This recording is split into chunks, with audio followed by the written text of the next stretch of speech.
Hello and welcome to episode 218 of the Thinking LSAT podcast in Vienna, Virginia. This is Ben Olson. With me is Nathan Fox where are you? You said you're in a hotel. I am in Sacramento and I am on a boat. I'm on a boat hotel in Sacramento. I came up north. I came up north yesterday to see my 7th grade niece. She played a basketball game yesterday, and I wanted to make sure I saw her at least once this year, so I surprised her. And that was delightful. And then before I could fly back home, I just had dinner with friends here in Sacramento, and then the cheapest hotels. I use hotels tonight all the time when I'm on the road, and the cheapest one that came up that was good reviews and stuff was the Delta King Hotel, which is a big river boat, from the Mississippi River style, a big steamship paddle boat. Okay, that they've converted into a hotel here in Old Sac. Yeah, permanently docked there. And permanently, yes. I do not think it is ever going to move before it's retired. Does it move around? Does it rock at all? It's no, it is totally attached to the dock, and it's funny. It's very old. It has 8-foot high ceilings, probably. Oh, okay. If that, actually, probably shorter than that. Maybe they're 7-foot ceilings. I don't know. It's kind of cramped, but I slept like a baby, and it's kind of a silly adventure. Yeah. Had breakfast this morning in the kitchen, in the dining room, looking out at the river. Okay. So, yeah, it's lovely. There you go. Today on the show, we're going to tackle an email from someone asking about the LSAT Demon lessons. We're going to... Wait, what is this? Someone was fired because of the LSAT? Okay. Can't wait to hear about that, yeah. Huh, yeah, that's interesting. We're going to talk about reapplying after one semester of law school, a funny demon explanation. I think I asked Annalisa to share your explanation with the listeners because it had some good educational value as well, as usual. How do 509 reports work? That's something we talked about a long time ago, but just a refresher for anyone who missed that episode or episodes long ago. We have a question about not declaring ethnicity and Jones' personal statement. This will air on November 11th. That means you have a couple weeks until the November LSAT, which is on November 25th. You can always email the show at help@thinkinglsat.com. Send us your selfies if you're so inclined. Leave us a review on iTunes. We always appreciate that. Yeah. Do you want to say anything else before we jump in? No, that's a lot to cover. Let's do it. Okay. So this first one is from Mammy Bear. Okay. What materials would I have access to if I were to enroll in the course? Books, live lessons, previously recorded lessons, a study plan? And then what would this person have access to if they enrolled in the LSAT Demon class? They're asking if they enroll in the course, but they're just signing up for the Demon. You can get a subscription, and you can get a premium subscription, and that would include access to the course, which is perpetual. What would they get? Yeah, well, the premium, you get three more things with the premium. You get access to the most recent tests, so tests 62 through 88. You get access to the extra help sessions that Shay and sometimes Matt filling in, but mostly Shay has been doing these drop-in extra help sessions on Zoom, which I really encourage people to go to. Man, I think that can be super, super helpful. I've heard nothing but good things from people who have gone to those extra help sessions. Yeah. So that's 2 hours a week or sometimes more on Zoom. We're experimenting with the days. It's been Thursdays, and I guess we're experimenting now with doing them on Sundays. As well, yeah. Mm-hmm. Yeah. Where you can just drop in and ask a real live human whatever questions you've got, and you can also see other students there in the Zoom chat. But we have recently joined forces on a course. And I'm not sure, Ben, are we calling it course or are we calling it lessons these days? Well, it's remember. A course with lessons. Yeah, so either it's one. It's a course of lessons. And it has all of our LSAT fundamentals that we did via the podcast. It also has just substantive, like topical lessons on, things like sufficient versus necessary or different question types or, I don't know, all sorts of different lessons in there. I don't know if you do this, Ben, but I've been encouraging my TAs for my LA and San Francisco courses to send students to those lessons. Mm-hmm. So that, just things like sufficient versus necessary. I mean, I can teach it in class, but sometimes people are still struggling with it or they need a refresher or whatever. Mm-hmm. And we've got all that content. We've covered that ground, well covered that ground.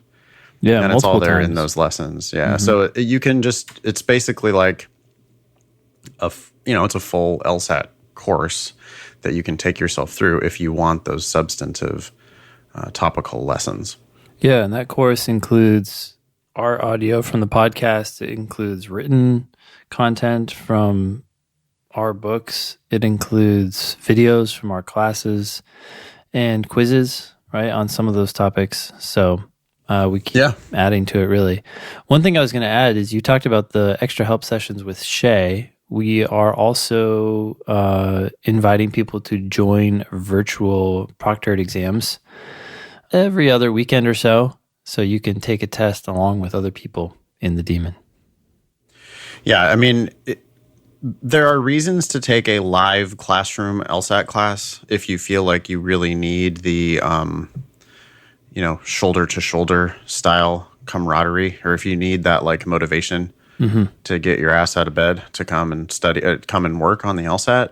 That's like the real good reasons to, and they're fun, I think, the live classes. Mm-hmm. So there are reasons to take the live class, but if you're not going to take a live class, or if you're not in, DC, LA, or San Francisco, and you want to study with one of us, I think all you got to do is the Demon Premium. I just don't think you need anything else. Yep, I agree. And you can do it on your phone and just study all the time.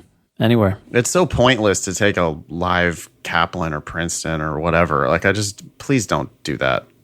If you like our style, and if you want our best advice on how to prep for the LSAT, please trust us. Like, just do the Demon Premium, do all those lessons, come to the extra help, do the proctored exams, and just do the Demon. That's really, you don't need anything else. Yeah. Cool. Yeah. Thank you for writing in and asking about that. I hope that you sign up. That's lsatdemon.com. All right, so this next one, fired because of the LSAT. Do you want to read this? I'm curious. Sure. Says, hey guys, I heard on an episode the question of whether or not to tell your job that you're going to law school. Ben, do you ever need to say whether or not? No, never. You just say whether. You just say whether. Mm-hmm. Yep. Okay. Well, I had learned that one kind of recently. Oh, okay. And now it jumps out at me all the time. You just can say whether. Yeah. So the question of whether to tell your job that you're going to law school. So I thought I'd share my story with you. I was fired after telling my job my plans to go to law school. I'd mentioned going back to school before, and the company assumed I'd be taking classes part-time and work toward my CPA. I told them I wasn't interested in using the company's tuition reimbursement because it locks you into a 2-year contract to work there after the last semester they helped pay for. Casually, I mentioned my plans to become a lawyer and my interest in tax law. The next week, I was fired because the company wanted someone who planned to stay with the company long term. I'm not planning to go to law school for at least 2 years, but I don't think the people there liked me anyways. It's now a month later, and I just got hired at a new company. Overall, I think it's worked out for the best. In my first 2 weeks of unemployment, I took my PT scores from a 161 to a 167, exclamation point. I'm still working to get my score higher. Thanks for all your hard work. Crash. Crash the Bandicoot. That's a video game reference, Ben. Okay. Yeah, I have no idea what that is. Mm-hmm. What do we think about getting fired because of the LSAT? Well, it sounds like there could be more to this story. Ben wants to know the other side. What did you think about the part where Crash said, I don't think the people there liked me anyways? Well, I think that that might have been the icing on the cake for them, or the nail in the coffin, right? Like they're straw that broke the camel's back. Yeah. What other analogies can we come up with? Yeah. It sounds like, I mean, I have to be somewhat sympathetic to this position. Companies are investing in their employees in terms of time and money. Yeah, and effort. Of course. And so, you know, it sucks. But at the same time, it sounds like they're like, hey, we don't like you anyway. Sorry, Crash. And now no, I mean, a reason to like, let's just end this. I would have fired you. That's too, what it Crash. sounds like. Yeah. I totally would have fired you. I mean, when you're saying you don't want to do, they have a tuition reimbursement program, and you're like, nah, because I don't want to work here for 2 years after that. After you stop paying for my school, I don't want to work here. So yeah, I'm not going to do that. They're like, well, probably good time to part ways then. Yep. If you're not committed to us, we're not committed to you. That's how it works. Yeah. It makes sense. That's how it goes. But anyway, you landed on your feet, got a new job. Yeah, got a new job, and your scores seem to be going in the right direction. I suspect that they'll drop down a little bit on that journey to wherever you're going to end up, but congrats and keep up the good work. Yeah, thanks, Crash. Cool. So the next one, reapplying after one semester of law school. Hey guys, I love the podcast. I'm seeking addendum advice. I enrolled, by the way, I like the start of this email. It's very short. I enrolled in an unranked law school this fall on a conditional full ride scholarship. Must stay in the top 10%. But after a month, I realized how much I hated the school. Top 10%? Yeah. Goddamn, how many of these full rides do they give out? Because if they give out, 20% or 30% full ride scholarships, it's guaranteed. Then it's a death match for for the people who, yeah. Yeah, that's although I've said it a million times, that's it's a great strategy to take one of those deals. If that's the best deal you can get, take that deal, and then if you lose your scholarship, just give up, just drop out. Sure, yeah. But anyway, you that's failed not the the question. death match. Yeah, okay. Yeah, if you fail the death match, then that's it. That's it. Just yeah. Anyway, so it says, after a month, I realized how much I hated the school. Now, I'm like, did you hate the school? Because all these schools are very similar. They're pretty much doing the same thing. Yeah, you sure you don't just hate law school? Okay, so... I mean, I think about that all the time. Like, I hate Hastings, but do I hate Hastings because I hate Hastings, or do I hate Hastings because I just hate law school?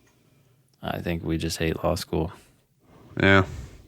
I mean, the ABA has basically dictated that they all have to offer the same classes their first year, essentially. I don't think they're any different. I mean, yeah, there are the differences are totally marketing, though. Yeah. I mean, it's where it is, and it's like who the students are. Sure.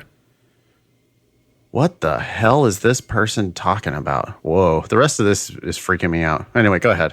Okay. K says, I had two options. Transfer to a better school after the first year and pay the $50,000 scholarship back. Oh, really? That's part of the deal? Ooh, this is your conditional scholarship. You have to stay in the top 10% and stay. Wow.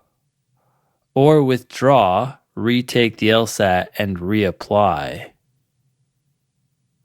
Well, I'm concerned. Are they saying that?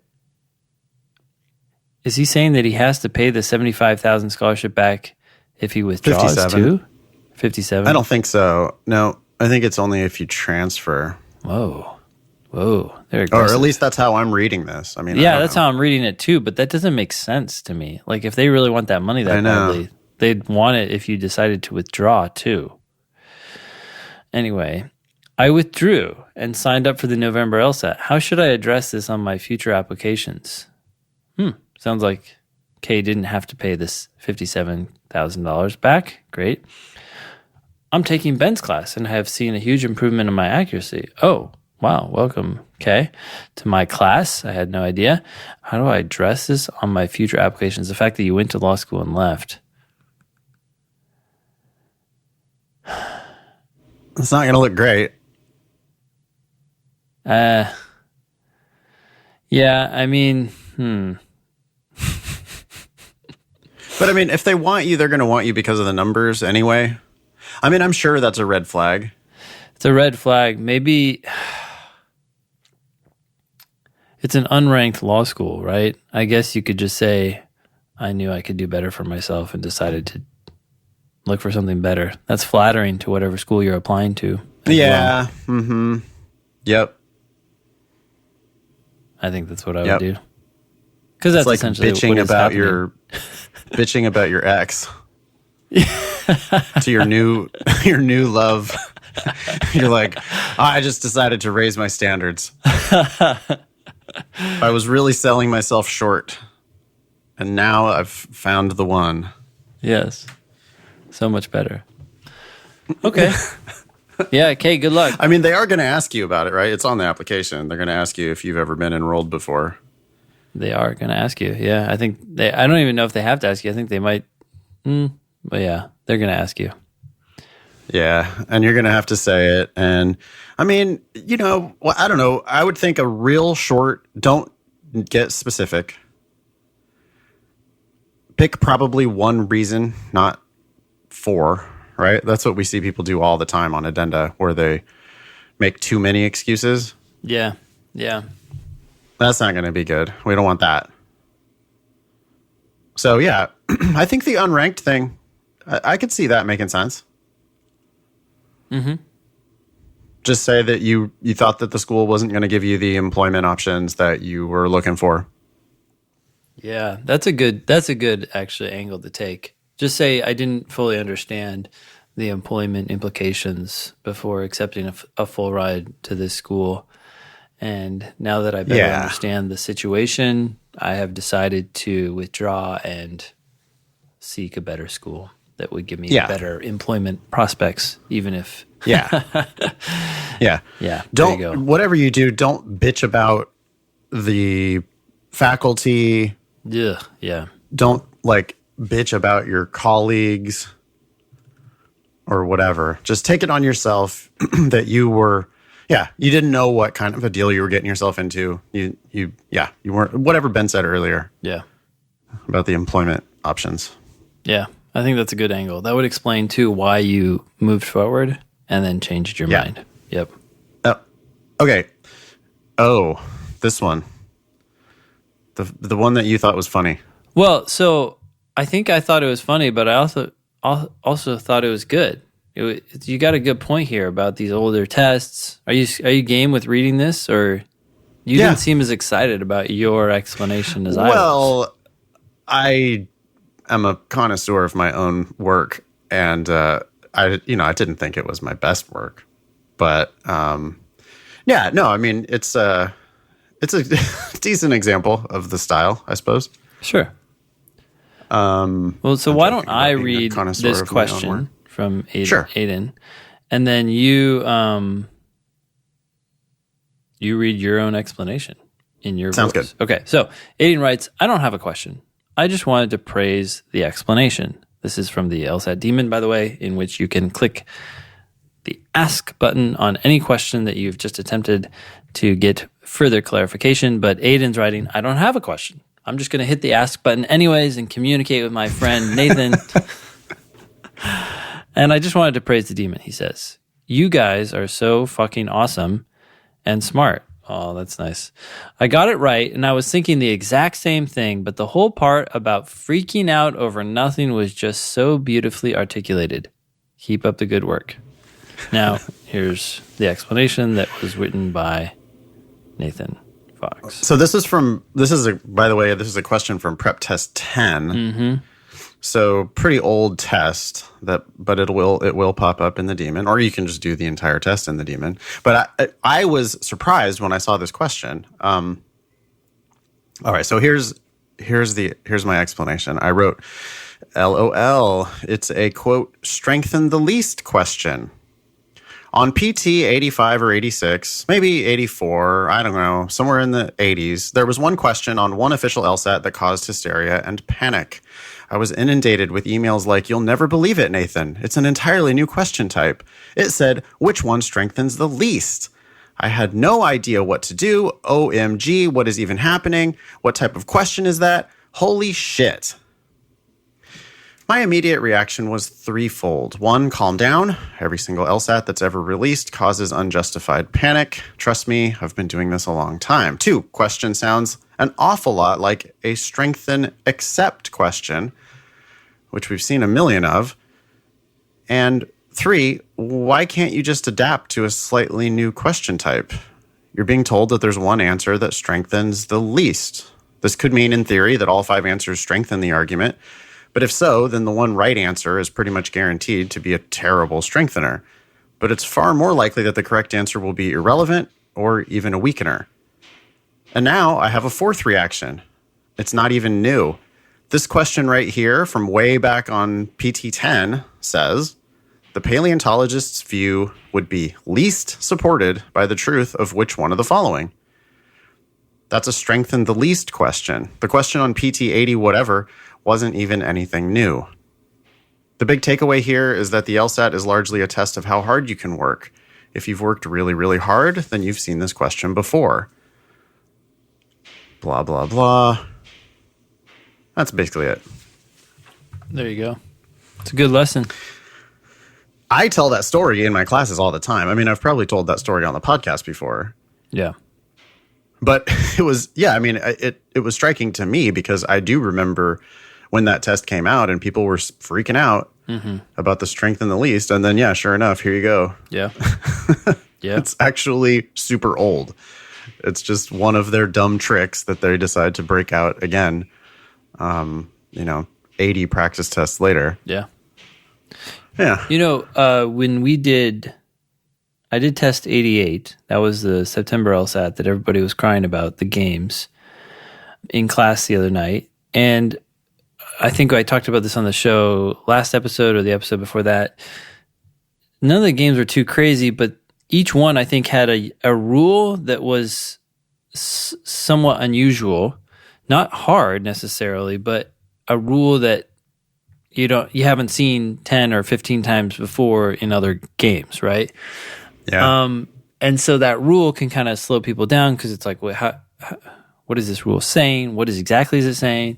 And what does it mean? But each one of those rules that was unusual were rules that I have seen before because some random test from the 40s or some random test from the teens has that rule. And so it's like, okay, yeah, I've seen this rule. Anyway, the class after that, we did a test or a game from test 19, I think, or 17. I can't remember, but it was in the teens. And I was like, this rule is just like that rule in test 88. And there you go. It's like they're going back to the past to come up with new ideas for how to make these games seem innovative or different or throw people off, right? So anyways, same point, but just in the games. And I like to give them credit for, I like to think that maybe they actually think about it as a test of how hard you can work. I mean, it would be one of the best things they could test if they were testing for your capacity to be a lawyer. Sure. Seeing how many of these old practice tests you will do is like basically the best possible test of whether you're going to be a lawyer or not. Do them and review them, right? Yeah. No, I mean, I don't mean hammer every single test without reviewing it. I just mean like study them, get to know them, learn what's there. I mean, by the way, this is how law school works. They let you see the old exams. So, it's not like a trick. They're not hiding anything. It's just like, are you going to do the preparation? Yeah. Or not? Yeah. And if you do the preparation, I've had the exact same experience with the old LR and with the old games. It's just like, I thought that was new on prep test 79. Yeah. Turns out it was actually from prep test 9 or whatever. just same old shit. I mean, hey, the question that everybody struggled with the most on Prep Test 88 was the change a rule question. Yeah. At the end of game 3. Yep. And they didn't do that for like 40 practice tests. They didn't have any change a rule questions. Yeah. Kind of faded out rule in substitution. Like the 30s. Yeah. Mm-hmm. But they didn't have a like take away a rule and add a new rule. And it was like, oh, but we can do that if we want. Here it is. Yep. And if you had done all the old prep, you wouldn't have, really been fazed by it. Yeah. It's good stuff. So get to work. I would like to encourage everybody, just because it's kind of on the topic, please continue to hit the ask button in the Demon. If you're not hitting the ask button, I'm curious whether you're really studying or taking full advantage of the Demon. Sure. Yeah. We will get back to you. I think right now I'm running like a 2-day delay, something like that. But I'm working on it all the time, and the team is working on it. We will get back to you pretty quickly, normally. Yeah. So please continue to do that. Thank you. Thank you, Nathan, and Matt, and everybody else. Yeah. No, I mean, we got a good team. Like it's working. So, but I mean, we do rely on the students to. That's something that I say in class all the time. Like we rely on the students to tell us what they don't know. Mm-hmm. if you don't hit the ask button, if you don't say, "Hey, I need help," then we don't know what you need help on. Yeah. So maybe you can do that online via the Demon. Yeah. So this next one, how do 509 reports work? I guess I'll read this. Hi. Sure. I was hoping for some clarity around the details of the way the ABA 509 reports work. Specifically, each school lists tuition by what appears to be noted as a per semester price. But then the scholarships grants are noted in the following section and include 75th, 50th, and 25th percentile grant amounts. Those grant amounts appear to be a full year amount as opposed to a per semester amount, like what's noted in the tuition section. Could I just stop right there? Sure. I think that for some schools, they list annual tuition instead of semester tuition. I've noticed a discrepancy there, that they do list that differently for different schools. Interesting. Okay, that's good to know. I'm pretty sure, because I don't think I would have just made that up. I think that is a thing. Yeah, I'm looking at, just to provide an example, I am looking at Georgetown 509. So I just Googled 509 Georgetown. That's all I Googled. And the first search result is this PDF, these ugly ABA PDFs. And the full-time tuition for residents is $62,000. That's what they're listing here. I don't think that's for the semester. So Georgetown's listing it for the year. Okay. Let's see. Because I'm in Sacramento, beautiful Sacramento, I'm going to look at McGeorge School of Law, which is right downtown. Good connections to the Capitol, as I understand, by the way. If you want to work in California government, I think McGeorge is not a bad mistake. By the way, they give scholarships to 96% of their class. 32% of the class gets half to full tuition. 2% of the class gets full tuition, and 6% gets more than full tuition. So if you add that all up, that's 40% of the class that's getting half to full tuition. McGeorge does list by semester. Interesting. It even says per semester. So we have confirmation that some schools list their tuition and fees by year and some by semester. Yeah. Grants and scholarships, it's definitely by the year. Okay.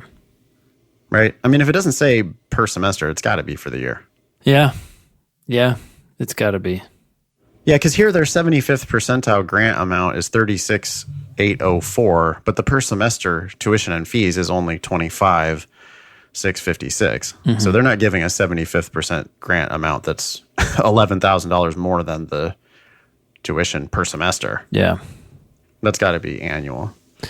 This is interesting. So Georgetown, 70, sorry, not 70. I keep getting my numbers mixed up here. 57, it's that same number. 57% of the class is receiving grants. And this is a top school, top program. So if you're not receiving a grant, you're in the minority and you're funding everyone else. How's that break down? How many get more than half? It's a good question. Okay, or half or more. 35% get less than half, 21% get half to full, and only 1% gets a full tuition, and no one got more than full.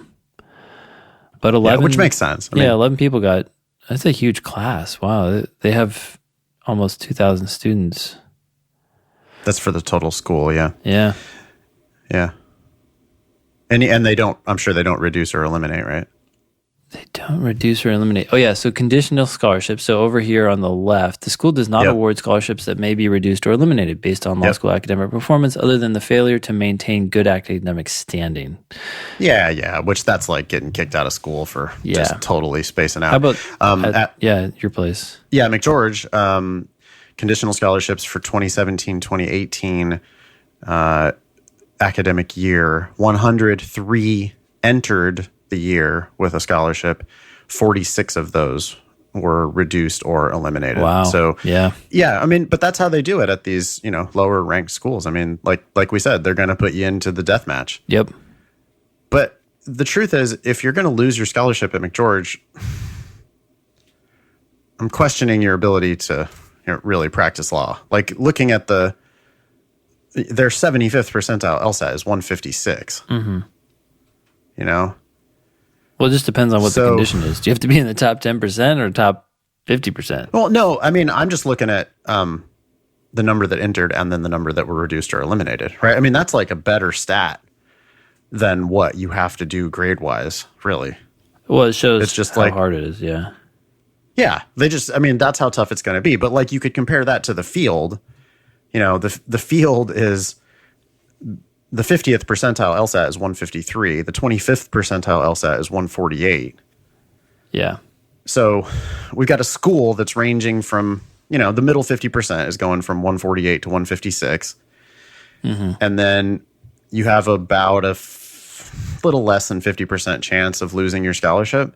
Yeah. So it's, it just kind of seems like you've got to be in the top half of the class, roughly.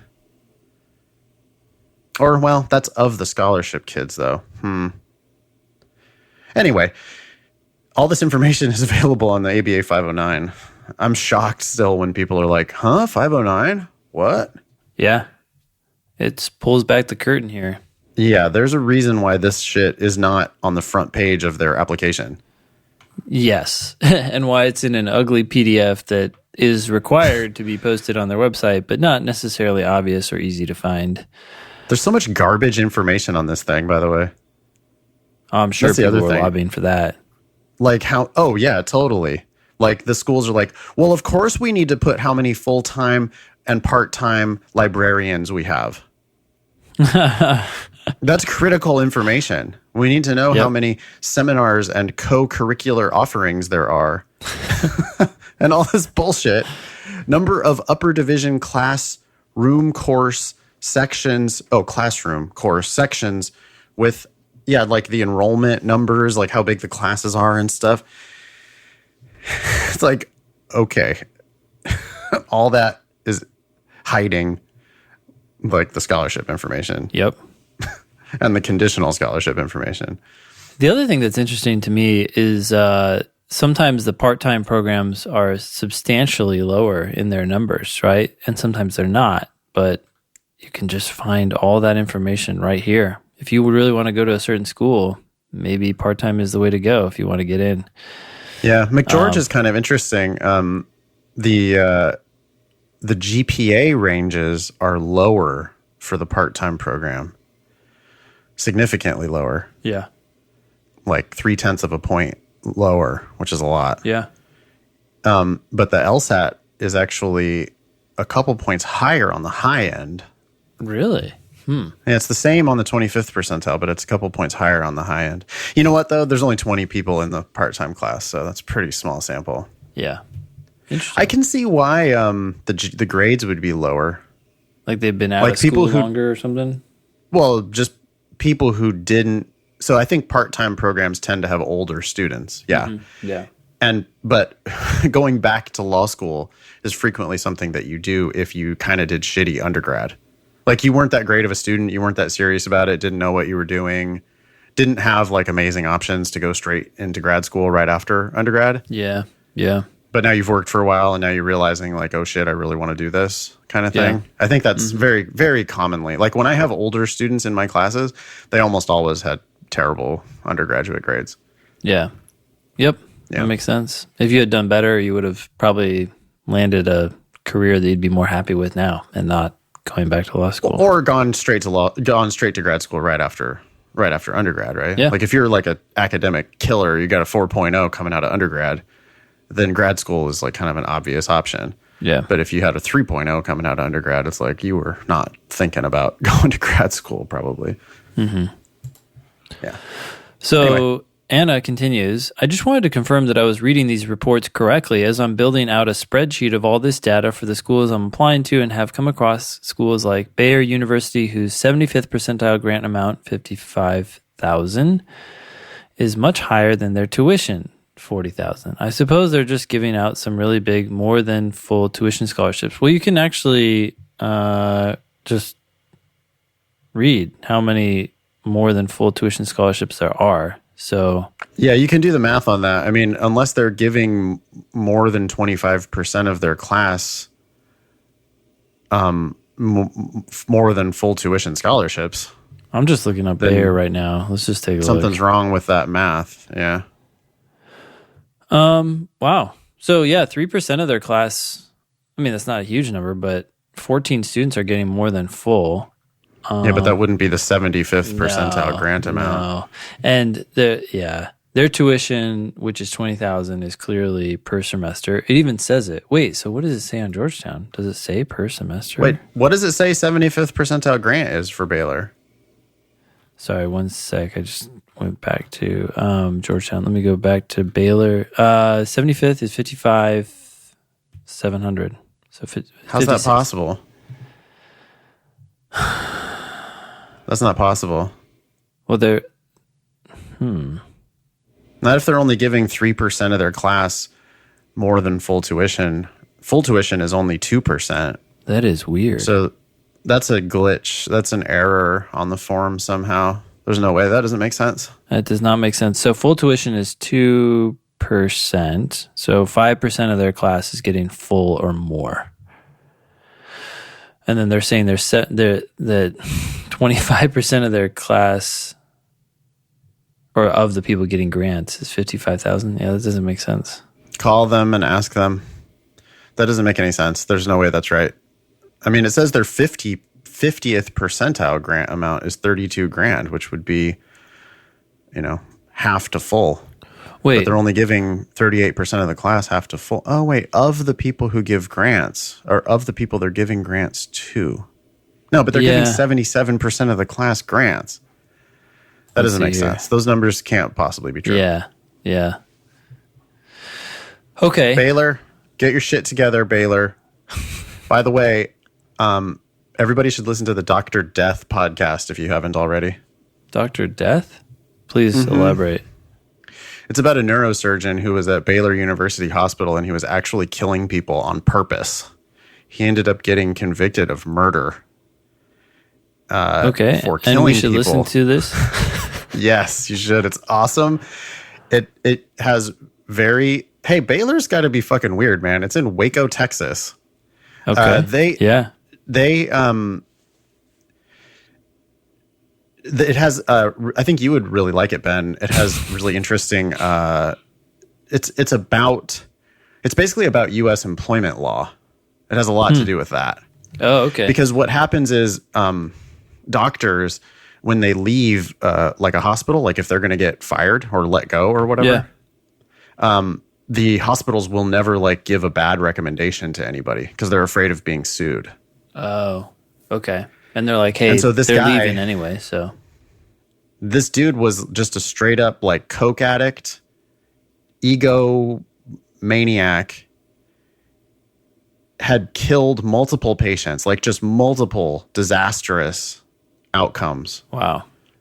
Showing up at work with like holes in his scrubs, like the same dirty scrubs that he had been wearing the day before. And this guy's a surgeon, like a neurosurgeon. Wow. He's wearing the same dirty scrubs as the day before. And he's like just getting passed from hospital to hospital. But Baylor University Hospital was like really heavily implicated in this in this dude's whole situation. And yes, he actually did.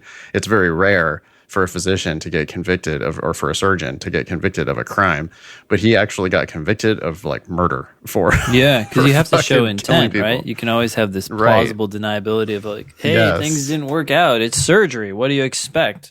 Yep.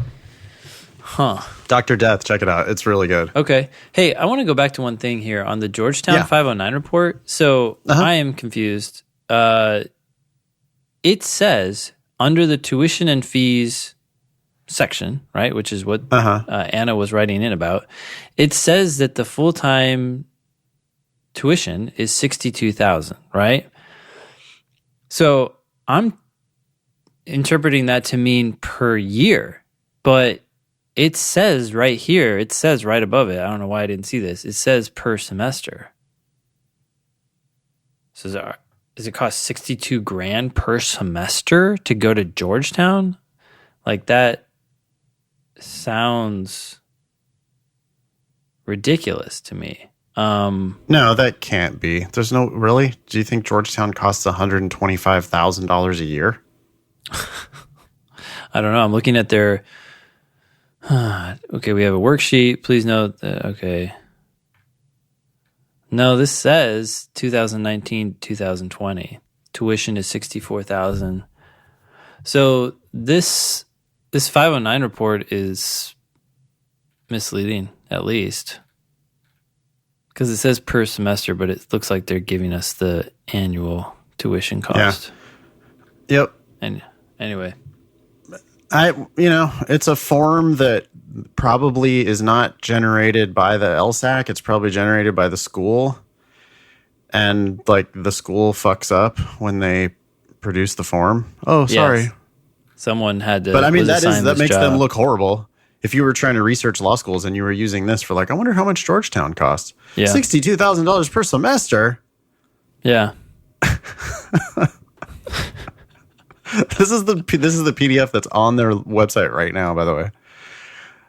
Get your shit together, Georgetown. Everybody needs to get their shit together, Ben. That's the theme of the podcast today. Yeah. Okay. That would include us too, I'm sure, on some level. Oh, trust me. More than some levels. All right. So Anna continues.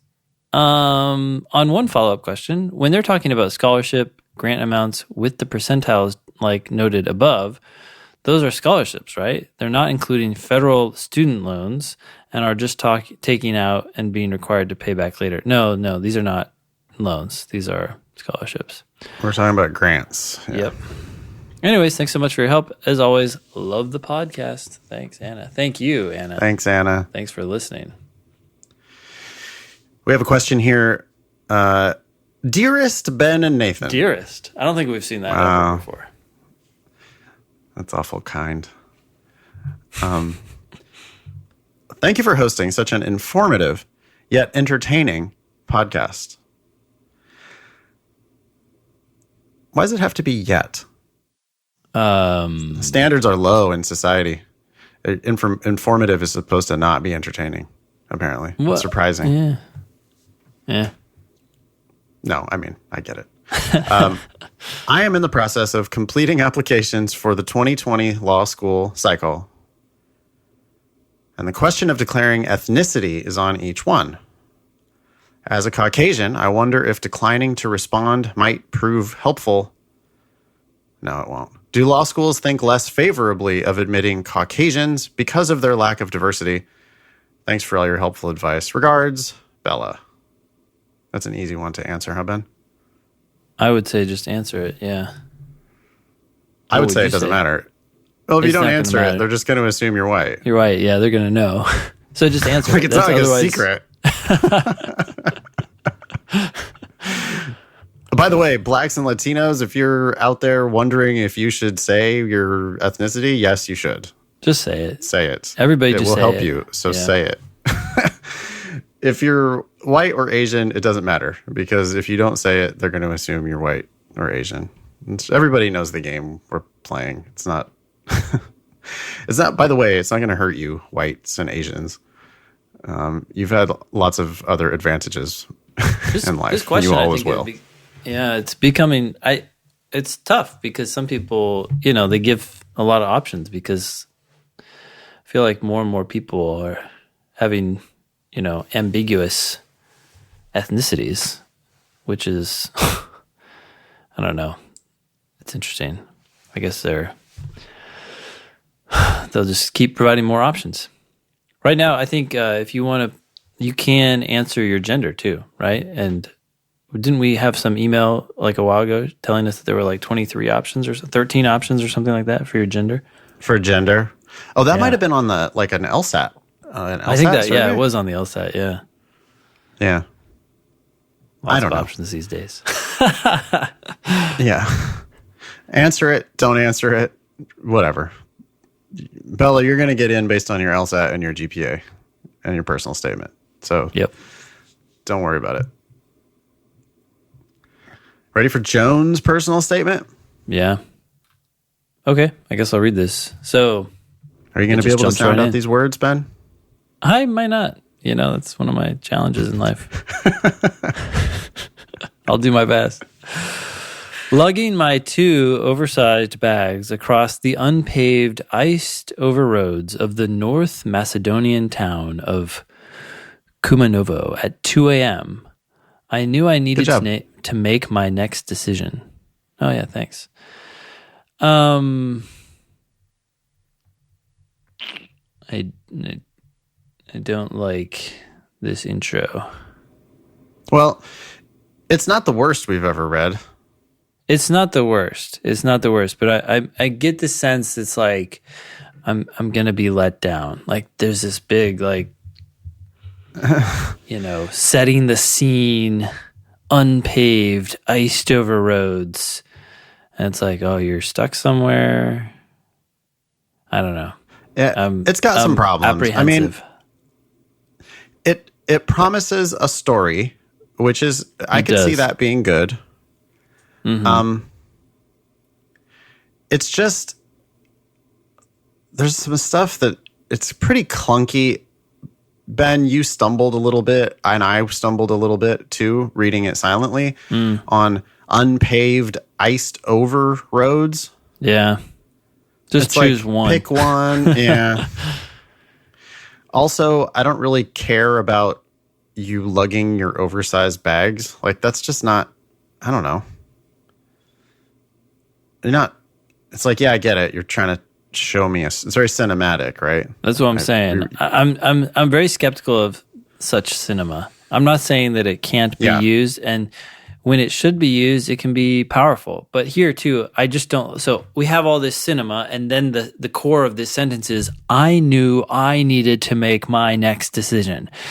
That's the part I like the least. Yes. It's like, what? Like, is your decision gonna be like, do I leave some of my bags and move forward? Like, I don't know. It just sounds like it's building up to something really dramatic, and my senses were going to be disappointed, but we'll find out. Either way, I still haven't known. I don't know what you're doing. Yeah. It's vague. It's like, get to the point. It's not specific. It's like, what is your decision? Yeah, you could just say, I decided. Stop. Yeah. Tell the story. You got to get deeper into the story before you start it. Yeah. I want you to start at the point where you actually decide. Just your first sentence. Just tell me what the decision was. If that decision is even worth talking about. We'll see what happens. Right. But I'm just storytelling wise. Yeah. Don't waste space introducing the idea that you're going to need to make a decision. Also, I knew doesn't need to be in your personal statement probably ever. Nope. Right? Like, people are always talking about the things they know or the things they felt or whatever. It's like, nah, what'd you do about it? Yeah. I knew I needed to make some ambiguous, I'm going to make a decision. All right, about what? Like, what are we talking about? Anyway. Yeah. Side note, by the way, about the phrase, I knew, it's a little bit unrelated, but I've flagged it in a couple of our clients' personal statements this week, at least 2 or 3 different clients. They say things like, I had to do X, Y, Z.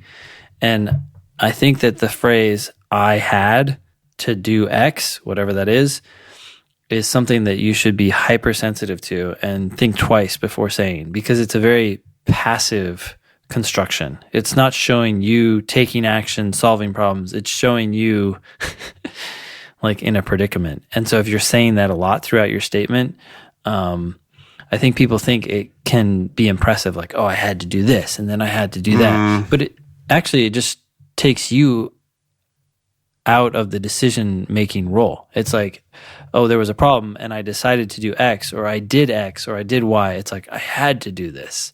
It's like you were compelled to. That's not as impressive to me. It's a subtle change, but it can make a difference in how it sounds to the reader. Sure. Yeah, I would like to see you as a person of action. I would like to see you just solving the problem. Yeah. Like, I'm less about the predicament, much more about the exactly resolution. What are we doing? Yeah.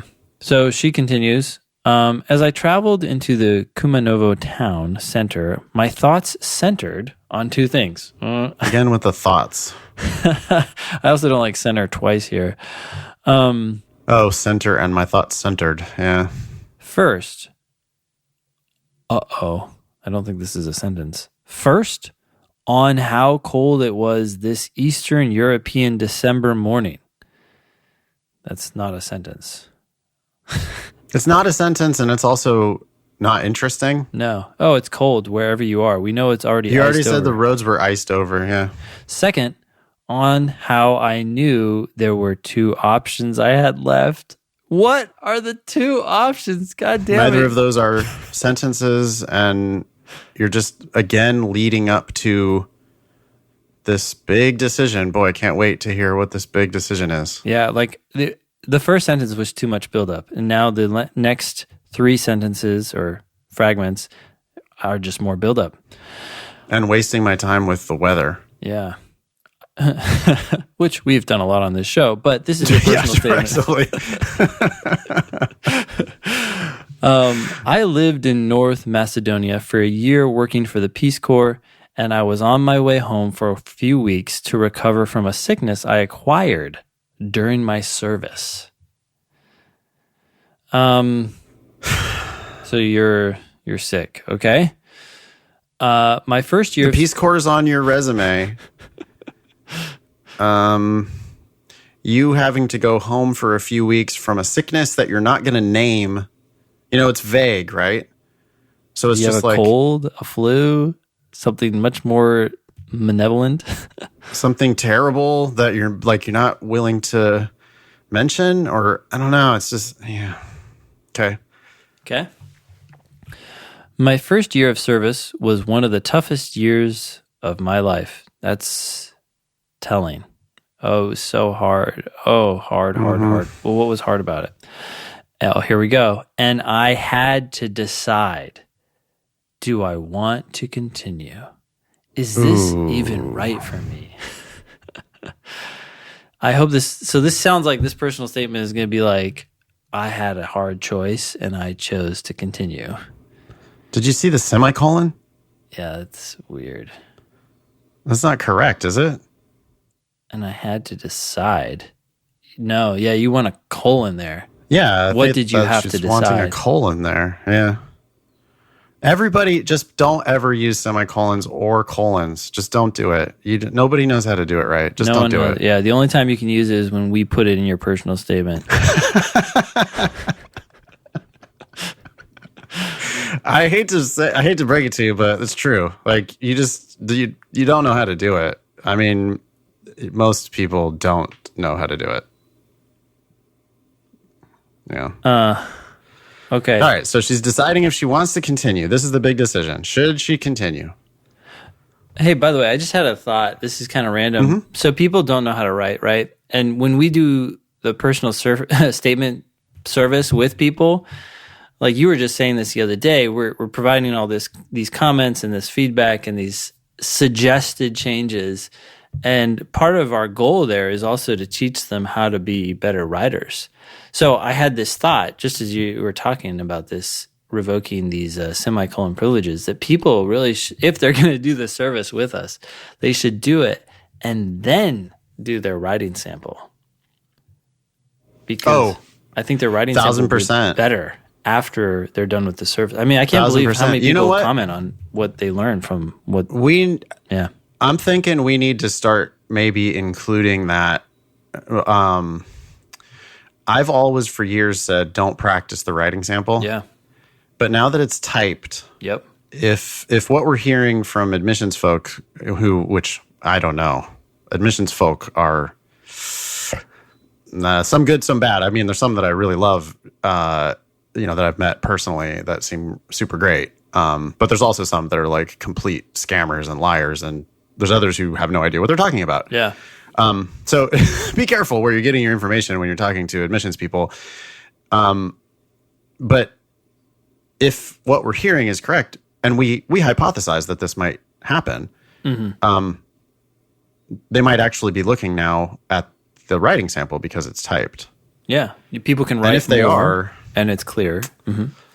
If they are, we might want to consider a little, like, including that as part of a class or a lesson in the Demon, or because we could have people do one and then we could trash it. Actually, let's do that.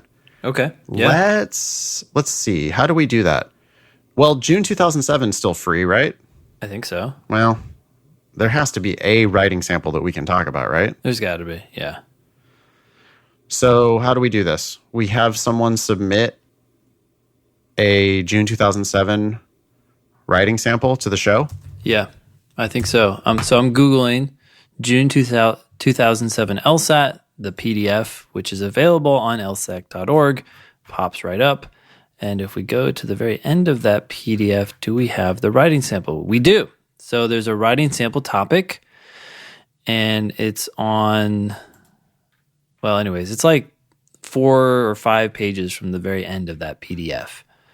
And just if you haven't done instructions. Yeah, if you would like to be a guinea pig on the show, if you would like to hear a critique of your writing, which will help you, go to Google June 2007 LSAT, find the writing sample, read the instructions carefully. Yep. I mean, maybe like watch our videos about how to do the writing sample. Yeah. We've talked about the writing sample. We've talked about it before, so save yourself a little effort and silly mistakes. If you think you have some idea what's going on, how about that? Or you find the videos and watch them. You can find them in the Demon. Or, yeah. If you're brave enough to submit to the show and you think you have a half a clue, do the writing sample. We want them to do it timed, yeah? Yeah.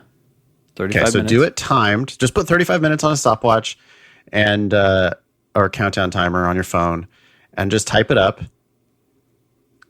Take it seriously. Like you want it, I guess you're not going to be able to use spell check and all that, right? That is correct. So turn off spell check, grammar check, do it in like Notepad or something like that. Mm-hmm. And then email it to help@thinkinglsat.com. You'll know you're looking at the right writing sample when it starts out saying the Rodriguez's. Wait, what? Oh, is it not the Rodriguez's? No, the one I'm looking at right with now Anya? Is BLZ Stores, an established men's clothing retailer with a chain of stores in a major metropolitan area. So that's the start of the writing sample. Fascinating. Yeah. And so find that, do the assignment, 35 minutes. Don't cheat. Don't give yourself 2 extra minutes just in case. Yep.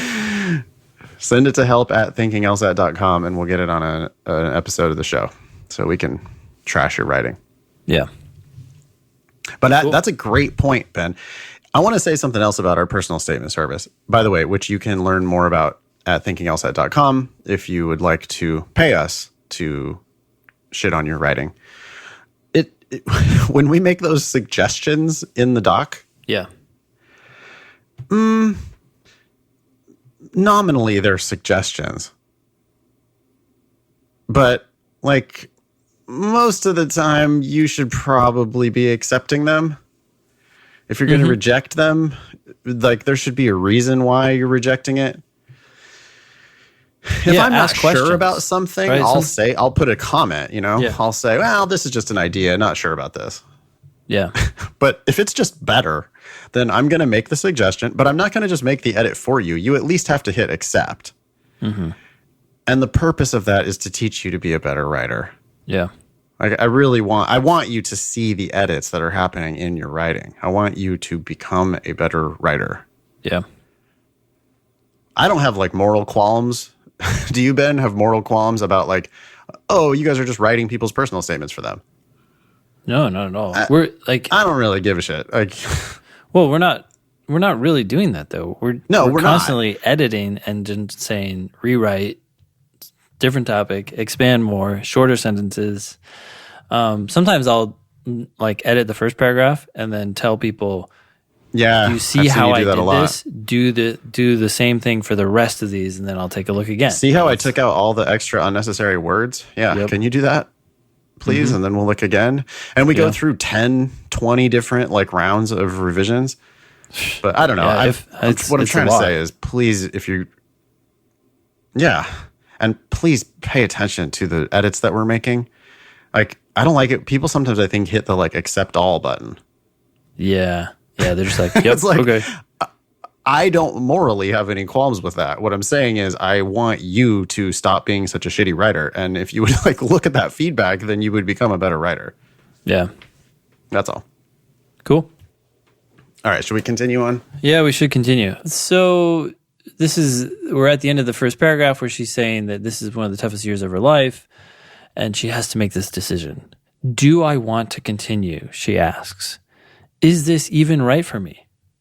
As I would be back in the United States for a month in recovery, it was feasible for me to stay home, throw in the towel, and never return. With all of this in mind, I made my decision. We still don't know what your decision is. We still don't know. Also, you haven't even gotten home yet. You're still lugging your 2 oversized bags across the unpaved, iced-over roads of this North Macedonian town at 2 a.m. And so, like, you still have this sickness. You haven't even been back to the U.S. yet. It kind of shows, like, poor judgment, too. Like, you're sick. Why are you lugging luggage on an iced-over road at 2 in the morning? I mean, I didn't think about that. Well, she might be stuck. I don't know. She might be stuck, but we have no indication of that. All it sounds like is...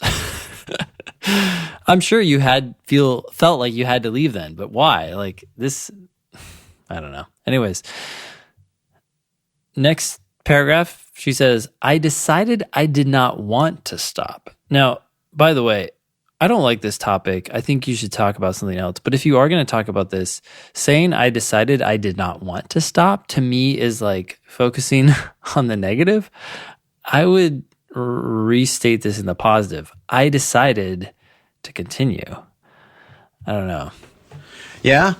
And also this whole thing can be thrown out, and you should be the moment to start your story. If this is the story you want to tell, which I don't really love it either, but if that's the story, the moment should be when you're getting on the airplane to go back. Yeah. Like you had just recovered from this illness and it was questionable whether you should even go back. Yep. But you decided to get back on the plane to go get into the frozen tundra. That's exactly right. It's just such an odd decision of like the moment to present. Yeah. Where she's leaving to go home and recover. But that's where she was making the decision that she was going to for sure go back. Yeah. You don't know that until you get on the plane. Yep. I don't know. It's odd. Here we go. We got I knew again. I knew that if I could get through the hardest moments of my service, I could get through anything. Oh, no, don't say that.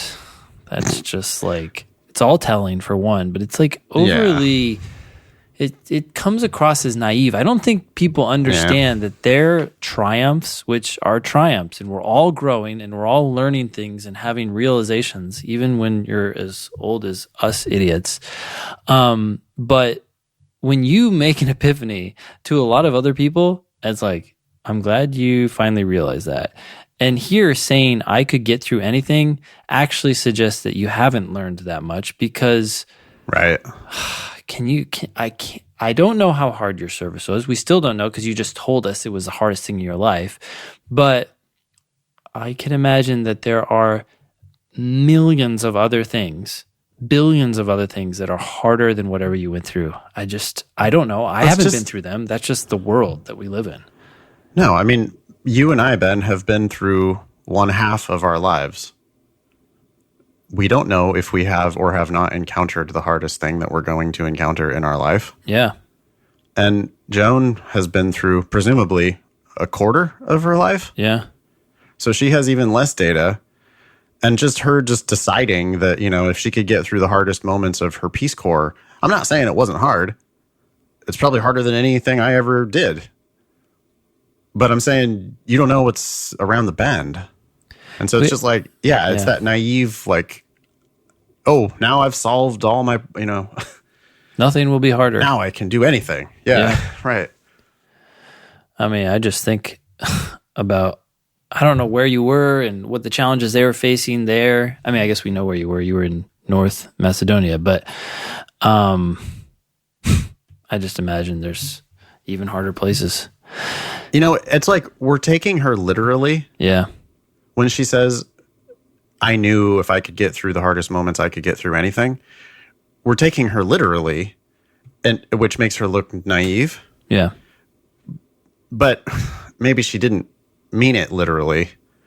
In which case, because the first thing when I thought when I read that, I was like, okay, this is just a platitude. It doesn't actually mean anything. Sure. So which is it? It either doesn't mean anything, in which case you should omit it, or if you mean it literally, you probably need to rethink that.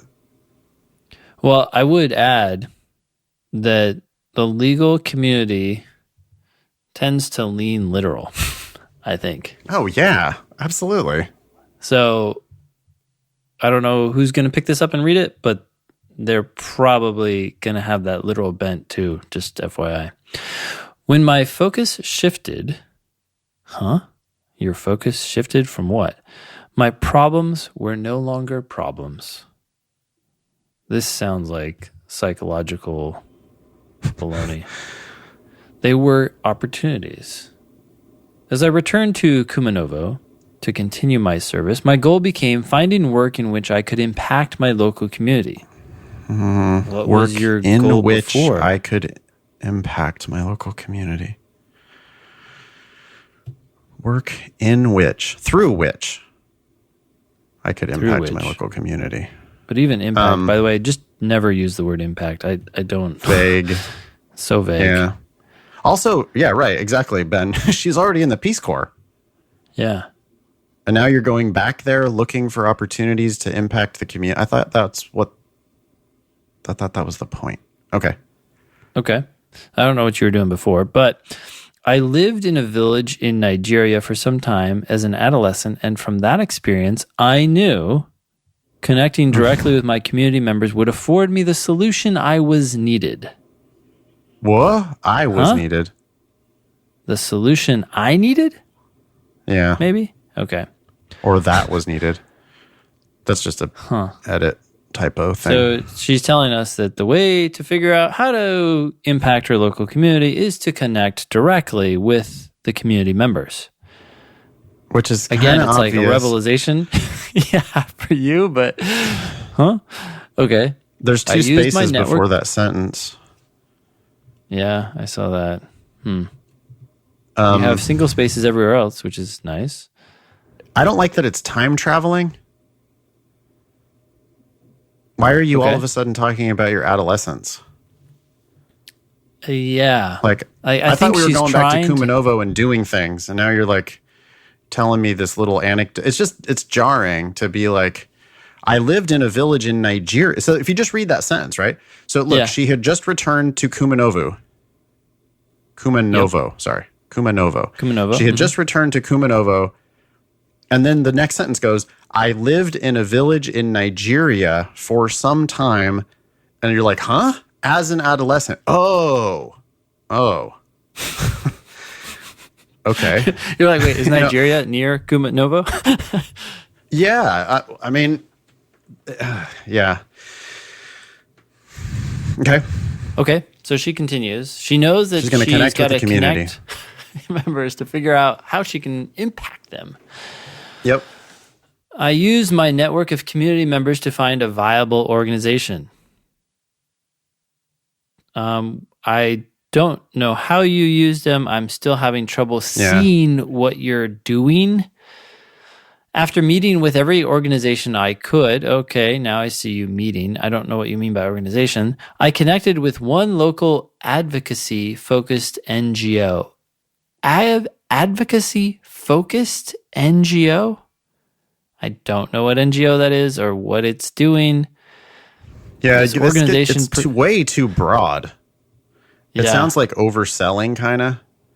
She's using her whole network to find an organization. She meets with every organization she could. And then it's like, okay, but why don't you just tell me about the one that worked out?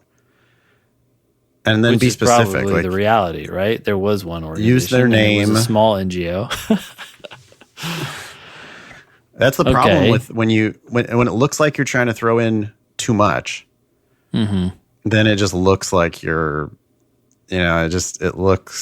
people start getting skeptical. Or your reader's just going to be like, really? Yeah. She continues, this organization presented a challenge. I still don't know what organization, what challenge. No. I haven't learned anything really. Their mission is to provide and strengthen the access. Their mission is to provide and strengthen the access to legal aid for the Roma, the most marginalized group, not only in North Macedonia, but in the entire region. I don't know why we need to make that claim. Okay. So what are you going to do for them? Mm-hmm. Once I solidified my new partnership, oh my gosh, this is like way overselling. It makes it sound, you're like, and then I orchestrated the beginning of a new company and my NGO, which was assisted and started by myself. It's like you solidified your partnership. I imagine you met with them and you're like, how can I help? And they're like, yeah, do you want to put out flyers? Like, yeah, I know. I'm getting very skeptical. My new partnership is like you signed a big deal or something. Yeah. You're walking in and you're saying, how can I help? You're not bringing, right. I mean, are you bringing the Peace Corps with you? and then you're creating a partnership. If you are, then talk about that. Yeah, say it. Once I solidified my new partnership, I began assisting the executive director of the NGO, a middle-aged Roma man, in writing grants and advocacy projects. What? This is, again, way over the top in general. Like, let's talk. If you want to talk about something, start your personal statement with this. While helping this NGO or this executive director, I did this project. And let's talk about one of these advocacy projects and what you did for it. Mm-hmm. Anyways, you continue. I often conducted field work in the slums of Kumanovo, which consists exclusively of the Roma, for projects aiding marginalized citizens access to justice. What did you do? You did all these projects, but I'm not hearing about any one of them in particular. And access to justice is so vague too. Like what do they need? How are you helping them get what they need? Yeah, you could talk about one project and one family or person in that project and how you help them. What did you do? You connected them with an attorney. You told them their rights. I don't know. Like, what did you do? Did you get up in the morning and go to the community and find people who were seeking help? I don't know. Anyways, speaking with the residents about their legal rights, we discussed healthcare and legal housing access. Okay. Now you're telling me a little bit more. But even that, it's like two different things. Interacting directly with mothers, I saw the joy in their faces as they told me how this newfound knowledge would improve their lives. I thought you were telling them knowledge that's going to improve their lives. I guess they're thanking you and telling you how much it will help their lives. But you already knew that. But I don't like we discussed healthcare and legal housing access. Like, what does that why it's too high level. It's way too high level. Are you an expert in healthcare problems in the area? Are you an expert in legal housing problems in the area? What did you do to become that expert? Did you... Like, how did you get them healthcare? What was the improved access that they got? Be specific. Yeah. You're like, here's a phone number. Is there a hospital that they didn't know about that you could take them to? Yeah. Is there, legal housing access? What is legal housing access? I don't know. As opposed to illegal housing access? Well, I don't know. I mean, they're living in the slums. Like, are they maybe they're just living on the streets or like in squats or like what kind of, like, I don't know where these people are living, how they're living, because you haven't told me any really details about it other than just said slums. But legal housing access, like, I want to know what that actually looks like. I mean, is there a housing? Are there housing projects that they didn't know about that now they have access to, or is there just like what? I don't know. I just literally don't understand what you're doing at all. I know you're talking to these people, and allegedly you're working with the executive director. Yeah, you're getting them healthcare and housing, but I don't know at all how you're doing that. Okay. So I'm not seeing what you do other than go to Kumanovo and be in the Peace Corps. I don't really know what you do besides talk to people. Yeah. Now, Joan, as you listen to this, might be upset. You say, hey, look, I'm about to tell you a story. So if you are, it looks like you're going to go into a story here. That's great. But this might be where you need to start your statement. Let's take a look. Right.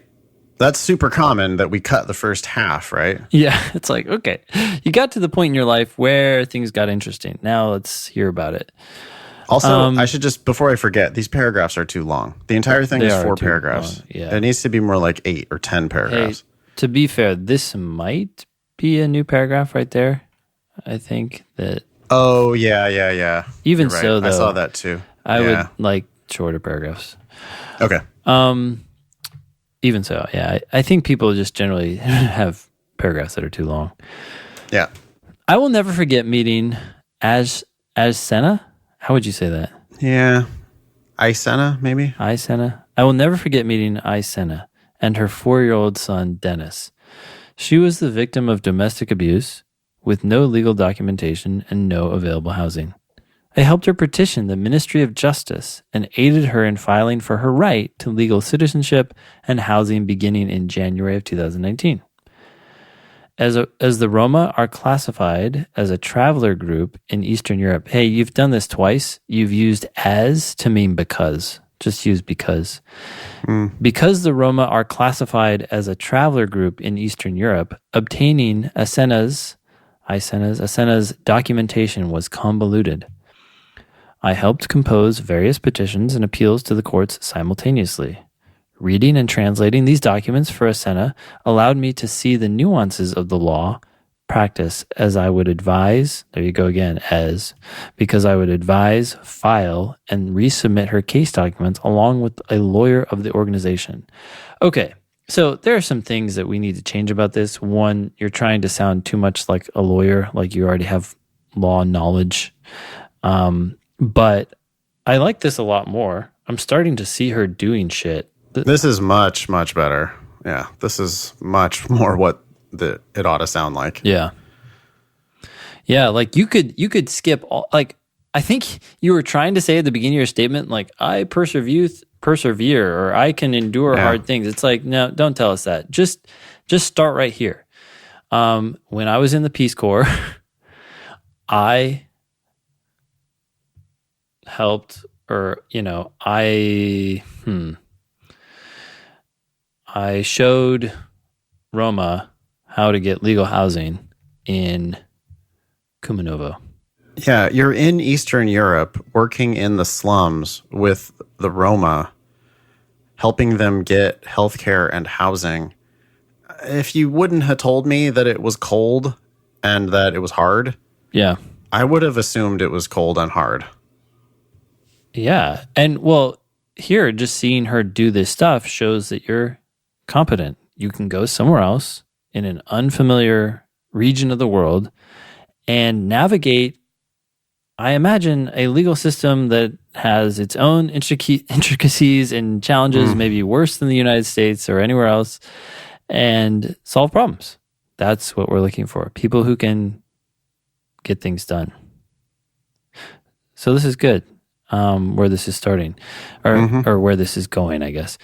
Once we sent our last petition for her case, we did not hear back from the court for months. Finally, in October, Dennis and Asena were granted citizenship and an ability to have independent housing. By the end of my time with the organization, I assisted in the filing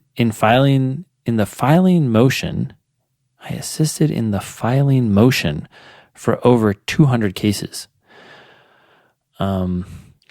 Last sentence is a little broken, but I think what I would like to see is a little bit more about what you do to help the lawyer, what you do to help these families. Maybe we need 2 or 3 of these stories and totally dig into even them. Just one more where you had to do something a little different for them to give another angle on the type of work that you were actually doing. Just another example of the type of stuff you were able to help people with. Yeah. Like here, you're giving them citizenship and independent housing. How about someone else where you get them healthcare? Perfect. Yeah, and what did you do for that? And yep. When you say you assisted the lawyer of the organization, can you go into a little bit more? I mean, here you say reading and translating. That's these documents. Okay, and that itself is a job. What else did you do? I can imagine that there's a lot of, just think about your day and like just start saying, I did this, I did that, I did this, I did this. And some of those things are going to be menial and boring, but I'd rather see a bunch of that and then cut out stuff that's unnecessary than all the stuff you said in your first 2 paragraphs. And yeah, I'd rather see that. I'd rather see that action. Yep. Anyway, she continues, last paragraph, the Peace Corps country director later named me a spotlight volunteer for my work in Kumanovo. I don't like that. To me, that just like undercuts the whole thing. It's just like, I get it. You won an award and you're trying to highlight that, but it's probably on your resume. Yeah, it's like, is it that impressive? Like I thought, man, you were just telling me about the work you did with Dennis and Asena, about how you got them housing. Like surely that's a more impressive detail than this award that the Peace Corps gave you. Yeah, it's like focusing on yourself versus focusing on what you've done, which ironically reflects better on yourself than this comment. Not that you shouldn't say this. You should point this out in your resume or something. But by taking the time to say it, it's kind of like those annoying people at the party. They're like, oh, yeah, and I got my first promotion today. It's like, sweet. Where did that come from? Yeah. This is getting worse now again. Uh-oh. I closed out my service with a speech on behalf of my cohort about the story of my service. So you're telling us a story about you telling a story on behalf of someone else? About yourself on behalf of your cohort. Okay. In front of all the remaining volunteers, the ambassador to North Macedonia, the country director, and American embassy staff. You need to come here. I shared my story as a testament to my cohort to persevere in the face of doubts before we embark on our next journeys. Ugh. I hate it. I hate awful. it. I can't say how much I hate that. Yep. She wants us to see her standing in front of thousands of people. She's giving this. I mean, hey, sorry. Who is this again? Joan. I'm sorry. I don't hate you, Joan. I'm just like, tell me more about the work you did in Eastern Europe. Like this, I mean, and I'm sure that this speech was like a really big deal. And if it was, you can probably have that speech on your resume. Yeah. But I don't need you to be telling me a story about the speech you told. It's just so like this now is that, oh, okay, the whole thing was for self-congratulatory purposes. It's not about the actual work. It's about how, great all y'all are. No, I don't know. I don't mean that. I don't mean that that's what it, obviously, I do not feel that that's what you actually feel. I don't think that's what you're actually saying here, but that's how that reads. Patting yourself on the back. Yeah, it's not good. But it is good news. Like, so if this is true, and I assume it is, then you must have done a lot of work in Kumanovo that was noteworthy. And so that means there must be a lot of good stuff to write about. And that's what you need to focus on. I hope. Yeah. She worked on 200 cases. Like, just tell me more of those stories and I'll fill in all the rest of the blanks. Yep. We'll get it. We'll say, wow. I mean, there's so many things that are unsaid, but very obvious. You work hard. You're willing to go to another country. You can translate. That means you speak more than one language. Think of all this stuff that we've gotten out of that third paragraph, or really, I guess it's your fourth paragraph, that we did not get out of everything else.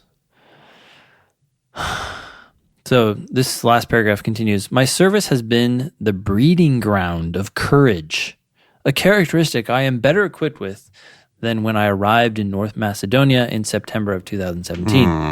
Okay, that's all telling. I'm courageous. Yeah, and just, oh my God. Just show me the stories. I would totally have reached that conclusion on my own. You were in the Peace Corps working in the slums. Eastern Europe in the slums, helping people. I would have thought you were the most courageous person in the world until you started telling me about this speech and how courageous you are. Okay. My satisfaction working with the Roma Rights NGO came directly from the legal aspects of the work. Okay, we don't... Working with a little team... wordy. You could just say, I enjoyed the legal aspects of my work. Yep. Working with a team of lawyers and executive director in an organization and the executive director in an organization dedicated to advocating for human rights on an international level. Were you? Or were you getting... I thought you were in one country getting someone status. It seems a little overselling, doesn't it? It seems overselling. The problem with overselling is if you go an inch too far, then you take the wind out of all your sails. It's just like... I just start doubting everything you say. Yeah. Let's say you ran a mile in 6.5 minutes, but you tell me like 5 and I don't believe you. And now all of a sudden it's like... I don't care that you ran it fast. Yeah. Anyways. Or when people do that thing like, or how about like Fagman when he's like, we're in the top 17 for this category. Yeah. I'm proud to announce that our school is now top 12 for janitorial cleanliness. I did over 23. I helped over 23 different clients. It's like, oh, all right. 24 maybe? I don't know. All right. So working with a team of lawyers and the executive director in an organization dedicated to advocating for human rights on an international level gave me firsthand experience. By the way, don't ever use the phrase firsthand. Either you got experience or you didn't. Firsthand. She uses the wrong word. Huh? Well, poor word choice right here too. Oh yeah, firsthand experience into the impact of the law. Experience into? With? Yeah, with or on, but even anyway, experience with the impact of the law. It's just words. It's like no. It's just words. Well, it is. That's what people do, man. They just like keep saying words. Stop with all the words. Well, and they're using impact again. Don't ever use that word. We've banned several words here. We banned semicolon, impact, firsthand. Something else, I can't remember. Now, after serving in North Macedonia for over 2 years, whoa. Just say 2 years. Wait, what? Just say 2 years. Just say 2 years. Well, the other thing it wasn't 3 years. You would have said 3 years. Yeah. The other thing I'm reacting to is the anomalous number, the numerical number 2. Oh, instead of the word 2. TW. Yeah. So here's the rule, everybody. You write out 1 through 10 with letters, with words, and and for 11 and up, you use the actual numbers. Yeah. And the exception to that is if you want consistency in your sentences, you may choose to use both numbers, even if you have a number that's above 10 and a number that's below 11. In any case. Now, after serving in North Macedonia for over 2 years, I am looking forward to gaining a legal education to assist the members of my community as a qualified attorney. The members of your community? What community is that? Because all we talked about was Roma. The totally obvious as a qualified attorney. That's so common in these statements, and I don't know where people are getting that from. Yeah. I mean, say what work you want to do. Sure. You can replace that sentence entirely with, I hope to do blank. But you don't need to say, as a qualified attorney, we understand what the purpose of law school is. Yep. Yeah, if you want to go back and work even gaining a legal education. Yeah. Just say what you want to do. Sorry, Ben, I interrupted you. No, it's okay. Yeah, it's weird because I'm okay with ending a statement that says, I want to go to law school because I want to go back and work on a legal team for the Roma. That would be interesting. Right, I'd be like, perfect. Okay, I know you did this, but you actually want to, this is why you want to go to law school. You want to go back and do this. A lot of people may want to go to law school and just go on with their lives. So you could say that, and it'd be credible because you just told us this whole story. Yeah. Do not say that if you've never gone to the slums of North Macedonia, but you have. No, you got to have something in your story to back it up. I just don't. Yeah. I hate when people say they want to get a legal education or they want to be a qualified attorney. That's just you're still just talking. It's just words. They're so obvious. They're not helping you. I mean, this is an application for law school. You are trying to get a legal education. That's very clear. The whole purpose of law school is so that you can become a qualified attorney. We already knew that about you. So but boy, half the statements we see, people try to put that into they think they need to sum it up with that. Yeah. Or they like to say not. How about this one? Given my aptitude and skills for reading, writing, and research, I am now applying to law school to harness these skills. Right. It's really? Okay. Glad you put that together. Yeah. Don't talk about, just generally don't tell me about your skills. But then I don't know, the worst part about that whole thing is I am now applying to law school. It's no shit, dude, I'm reading your law school application.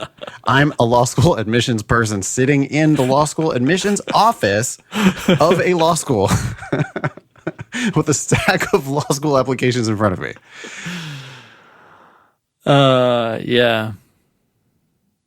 Cool. Well, so Joan, take paragraph 4 in your 5-paragraph statement, delete everything else, and tell us, create 3 or 4 more paragraphs that are just like paragraph 4, and let's learn about what you did. Yeah, maybe make it 2 paragraphs about Isenia and Dennis, and then maybe 2 paragraphs about some other family or person that you were able to help, and just show yourself getting people, dude. You are getting fucking homeless Roma without citizenship status in Eastern Europe, whatever, in Macedonia. You're getting these people housing. You're getting these people healthcare.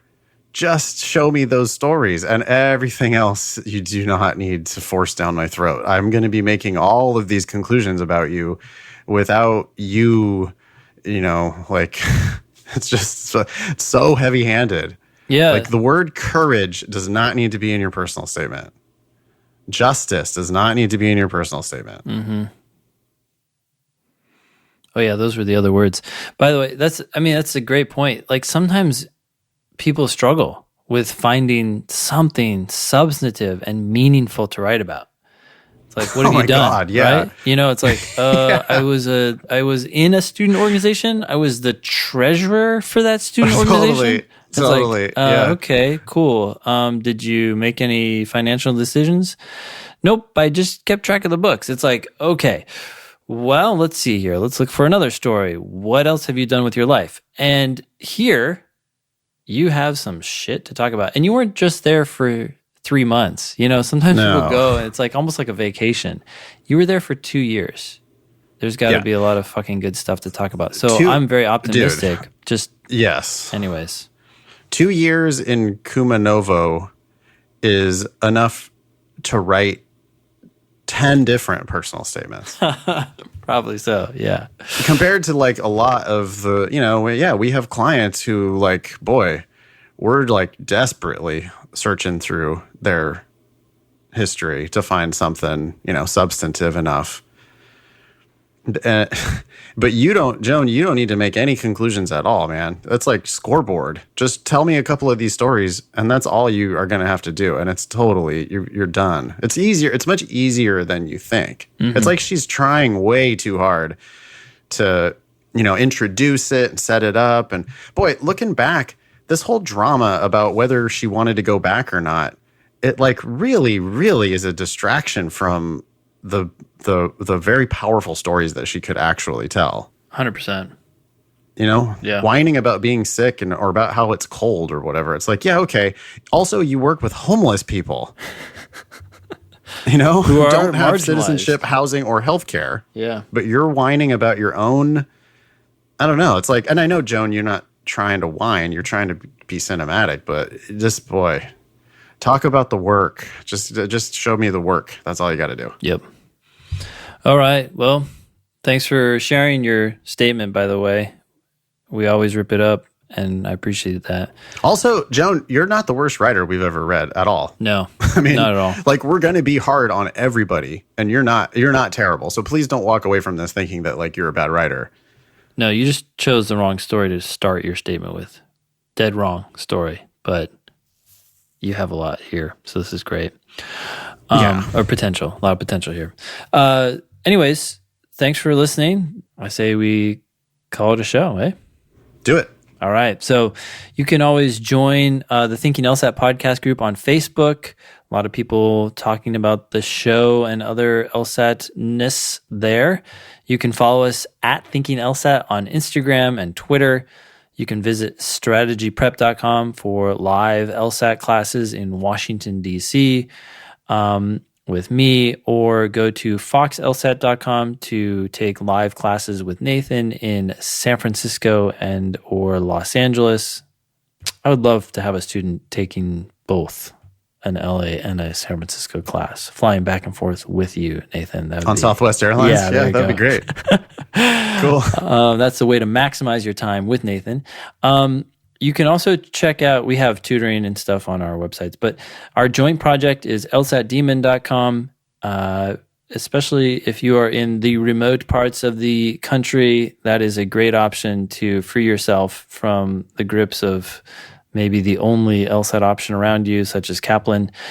But really, anyone can use it anywhere on your phone, and we appreciate everyone who keeps joining every day. Man, that thing keeps growing. Also, our website is thinkinglsat.com. You can listen to the show on Spotify, Apple Podcasts, YouTube, Stitcher, even YouTube. That was episode 218 of the Thinking LSAT podcast. Thanks all y'all for listening. Nice knowing you. Don't pay for law school.